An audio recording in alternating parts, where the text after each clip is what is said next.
చేతబడి చేసే వ్యక్తి దగ్గరికి వెళితే కేవలం ఓ ఫోటో మాత్రమే అడుగుతాడు.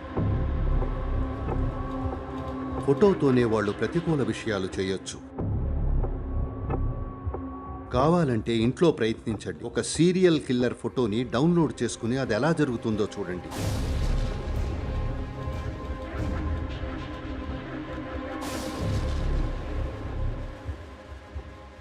కొంతమంది వాళ్ళ పేరెంట్స్, గ్రాండ్ పేరెంట్స్, ఇంకా అప్పుడే పుట్టిన వారి పిల్లల ఫోటోలను ఆశీర్వాదం కోసం, ఇంకా ఇతర విషయాల కోసం పంపిస్తారు. ఒక వ్యక్తి ఫోటోతో మీరు సానుకూల విషయాలను చేయగలిగినట్లయితే మీరు తెలుసుకోవాల్సిందేమిటంటే ప్రతికూలమైనవి కూడా చేయొచ్చని.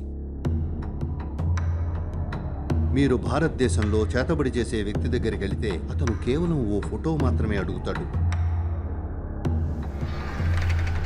ఎందుకంటే ఫోటోలో బొమ్మకి ఒక నిర్దిష్టమైన జామెట్రీ ఉంటుంది. మీరు కనుక ఒక వ్యక్తి బొమ్మకున్న జామెట్రీని అర్థం చేసుకున్నట్లయితే అతడికి పిచ్చెక్కించే జామెట్రీని మీరు క్రియేట్ చేయొచ్చు. అతని బాగోగులకు ఉపయోగపడే జామెట్రీని క్రియేట్ చేయొచ్చు, లేదా అతన్ని ఏదో విధంగా సర్వనాశనం చేసే జామెట్రీని క్రియేట్ చేయొచ్చు.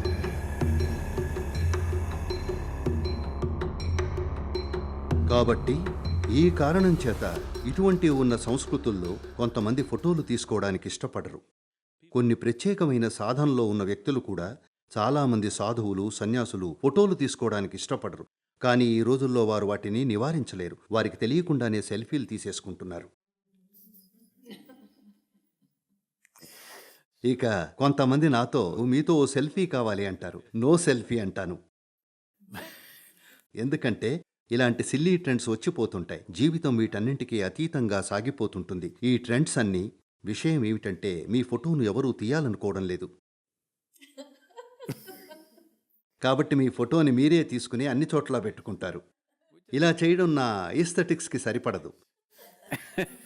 నా ఫోటో నేనే తీసుకుని అన్ని చోట్ల పెట్టుకోవడం ప్రజలకు ఫోటోలు విలువైనవిగా అనిపిస్తాయి కాబట్టి తీసుకుని పెట్టుకోవాలనుకుంటారు. పర్వాలేదు, ఎందుకంటే ఒక ఫోటోకు దాని సొంత జామెట్రీ ఉంటుంది. ఇక్కడ ఒక ఫోటో ఉంటే నేనే స్వయంగా చూపించేవాణ్ణి. మీరు మీ ఇంట్లో ట్రై చేయండి. ఉదాహరణకు నేనేం చెప్తున్నానంటే, నా ఫోటో ఒకటి తీసుకోండి. రీప్రింట్ చేసింది కాకుండా ఒక మంచి నార్మల్ ఫోటో అయితే బాగుంటుంది. ఒక బుక్ కవర్ అయినా పర్వాలేదు. ఒక రుద్రాక్షను దానిపైన పెట్టి దాని కదలికలను చూడండి. ఒక సీరియల్ కిల్లర్ ఫోటోని డౌన్లోడ్ చేసుకోండి. వారి ఫోటో పైన రుద్రాక్షను పెట్టి దాని కదలికలను గమనించండి. అది చాలా భిన్నంగా ప్రవర్తిస్తుంది. మీరు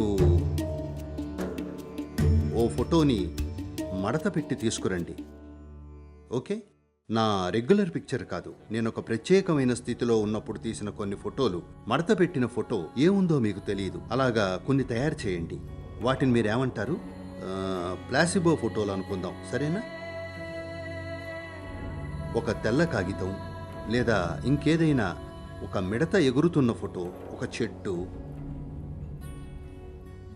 అది ఏదైనా పర్వాలేదు. వాటన్నింటినీ కలిపేయండి. వాటిపైన ఏముందో మీరు చూడలేని విధంగా.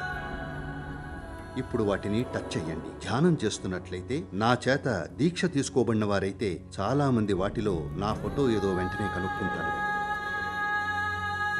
వాళ్ళు మరీ తికమక పడకుండా ఇది తీసుకోవాలా అది తీసుకోవాలా అనుకోకుండా ఊరికే కేవలం అలా తాకగానే వాళ్లకు తెలిసిపోతుంది. ఎందుకంటే ఒక 2D లేదా చదునైన ఉపరితలం గల ఫోటో ఒక ప్రత్యేకమైన జామెట్రీని కలిగి ఉంటుంది. అది ఆ గుణాన్ని వెదజల్లుతూ ఉంటుంది. ఒకవేళ ఎవరైనా ఈ జామెట్రీని చదవగలిగితే వారు మీ బాగోగులకు అవసరమయ్యే జామెట్రీని క్రియేట్ చేయొచ్చు, లేదా మిమ్మల్ని ఇబ్బంది పెట్టే విధంగానూ క్రియేట్ చేయొచ్చు. ఇటువంటివి చాలా ప్రాముఖ్యం ఉన్న చోట్ల ప్రజలు ఇలా అనేవారు, నా ఫోటో తీసుకోవడానికి వీల్లేదు, ఎందుకంటే మేము ఎవరి చేత బాధింపబడాలనుకోవడం లేదు. నా శత్రువు వచ్చి ఒక ఫోటో తీసుకుంటానంటే నా ఫోటో అతని ఇంట్లో ఉండడం నాకు ఇష్టం లేదు, ఎందుకంటే అతను దానికి ఏం చేస్తాడో తెలియదు. ఈ కారణం చేతనే ప్రజలు ఫోటోలు తీసుకోవడానికి ఇష్టపడరు. For more videos like this, subscribe Big TV channel.